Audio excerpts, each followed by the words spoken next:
আমি যখন ছোট ছিলাম খেলতে যেতাম মেঘের দলে। একদিন এক মেঘবালিকা প্রশ্ন করল কৌতূহলে, এই ছেলেটা নাম কি রে তোর? আমি বললাম, ফুসমন্তর। মেঘবালিকা রেগেই আগুন, মিথ্যে কথা, নাম কি এমন হয় কখনো? আমি বললাম, নিশ্চয়ই হয়, আগে আমার গল্প শোনো।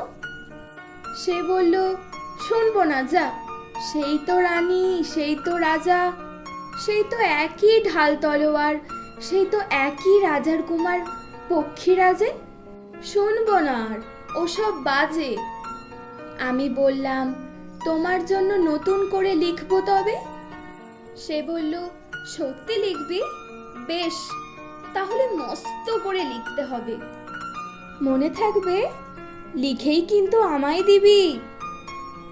আমি বললাম, তোমার জন্য লিখতে পারি এক পৃথিবী। লিখতে লিখতে লেখা যখন সবে মাত্র 2-4 পাতা, হঠাৎ তখন ভূত চাপলো আমার মাথায়। খুঁজতে খুঁজতে চলে গেলাম ছোটবেলার মেঘের মাঠে। গিয়ে দেখি চেনা মুখ তো একটাও নেই এই তল্লাটে। একজনকে মনে হলো ওরই মধ্যে অন্যরকম। এগিয়ে গিয়ে বলি তাকে, তুমি কি সেই মেঘবালিকা? তুমি কি সেই? সে বলেছে, মনে তো নেই, আমারও সব মনে তো নেই। আমি বললাম, তুমি আমায় লেখার কথা বলেছিলে। সে বলল, সঙ্গে আছে, ভাসিয়ে দাও গাঁয়ের ছিলে। আর হ্যাঁ শোনো, এখন আমি মেঘ নই আর, সবাই এখন বৃষ্টি বলে ডাকে আমায়। বলেই হঠাৎ এক পশলায় চুল থেকে নখ আমায় পুরো ভিজিয়ে দিয়ে অন্য অন্য বৃষ্টি বাদল সঙ্গে নিয়ে মিলিয়ে গেল খরস্রোতায়, মিলিয়ে গেল দূরে কোথায়, দূরে দূরে। আপন মনে বলতে বলতে আমি কেবল বসে রইলাম, ভিজে একসা কাপড় জামায় গাছের তলায় বসে রইলাম। বৃষ্টি নাকি মেঘের জন্য। এমন সময় অন্য একটি বৃষ্টি আমায় চিনতে পেরে বলল, তাতে মন খারাপের কি আছে, যাও ফিরে যাও, লেখো আবার। এখন পুরো বর্ষা চলছে, তাই আমরা সবাই এখন নানান দেশে ভীষণ ব্যস্ত। তুমিও যাও, মন দাও গে তোমার কাজে। বর্ষা থেকে ফিরে আমরা নিজেই যাব তোমার কাছে। এক পৃথিবী লিখবো আমি, এক পৃথিবী লিখবো বলে ঘর ছেড়ে সেই বেরিয়ে গেলাম, ঘর ছেড়ে সেই ঘর বাঁধলাম গহন বনে। সঙ্গী শুধু কাগজ কলম, একাই থাকবো, একাই দুটো ফুটিয়ে খাবো।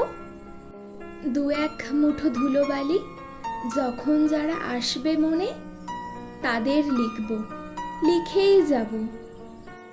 এক পৃথিবীর 100 রকম স্বপ্ন দেখার সাধ্য থাকবে যে রূপকথার, সে রূপকথা আমার একার। ঘাড় গুঁজে দিন লিখতে লিখতে, ঘাড় গুঁজে রাত লিখতে লিখতে, মুছেছে দিন, মুছেছে রাত, যখন আমার লেখবার হাত অসাড় হলো। মনে পড়ল সাল কি তারিখ, বছর কি মাস, সেসব হিসেব আর ধরিনি। লেখার দিকে তাকিয়ে দেখি এক পৃথিবী লিখব বলে একটা খাতাও শেষ করিনি। সঙ্গে সঙ্গে ঝমঝমিয়ে বৃষ্টি এলো খাতার ওপর। আজীবন লেখার পর বৃষ্টি এলো এই অরণ্যে। বাইরে তখন গাছের নিচে নাচছে ময়ূর আনন্দিত। এ গাছ ও গাছ উড়ছে পাখি, বলছে পাখি, এই অরণ্যে আমরা কবির জন্য থাকি।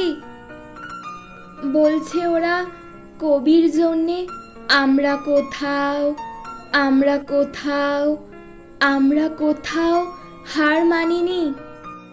কবি তখন কুটির থেকে তাকিয়ে আছে অনেক দূরে, বনের পরে, মাঠের পরে, নদীর পরে, সেই যেখানে সারা জীবন বৃষ্টি পড়ে, বৃষ্টি পড়ে, সেই যেখানে কেউ যায়নি, কেউ যায় না কোনো দিনই।